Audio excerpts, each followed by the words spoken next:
Hey, welcome back to the 2022 Pro Tour. First stop here in Groveland, Florida, 30th anniversary of Wake Events. This is crazy. I'm sitting here with my good friend, teammate, proud to call you my buddy, Massi Piffaretti, AKA the Pizza Boy, AKA your favorite wakeboarder's favorite wakeboarder.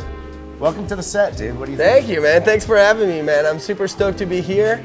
Damn, 30 years of 30 Pro years. Wakeboard Tour. That's pretty insane. Time flies, man. Time flies, and dude, I'm just so glad to like be here and be surrounded by all these riders, you guys, and I'm just having a good time out here. Well, the sport's in good hands after 30 years with you and Sam Brown and Tyler and some of the new blood coming in. It's really refreshing to see some of y'all rewrite the books on how you're doing some of these tricks. But let's get into it right now. Let's talk about the semifinals from yesterday.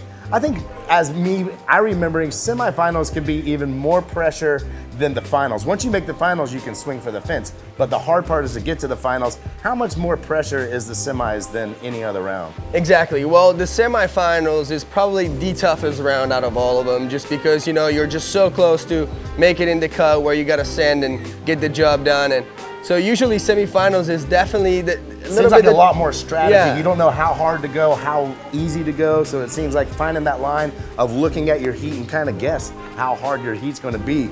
Because let's talk about like some of the heats from yesterday. Yeah, exactly. Like the very first heat, I was in that first heat. I knew that I just had to come in and just try to lay down eight. It doesn't have to go. You don't have to go super hard, but you got to pick your trick and pick and choose and kind of like try to make it through.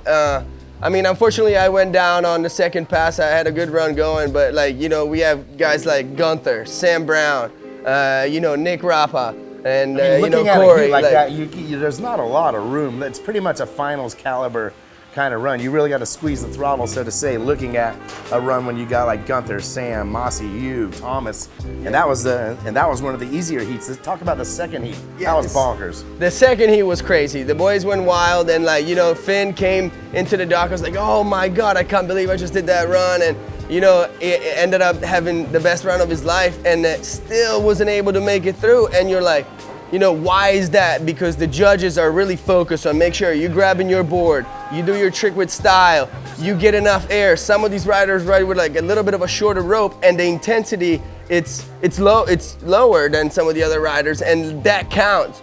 And if you slip a grab, it's not good. It's crazy how like the riding and the judging has developed so hard into like literally narrowing it down to the niche. One little mistake could cause you like a whole contest, and it's insane. Like the riders are really like going off. The best run for Finn to say this is. I've heard judges say this, that this is the greatest run. And I even said his run was the best run not to make it through a round ultimately. That's never made a final. So you can see the caliber of the riding in these semifinal heats, and man, I can't even. It's crazy to think that like how hard you have to go to even make the final.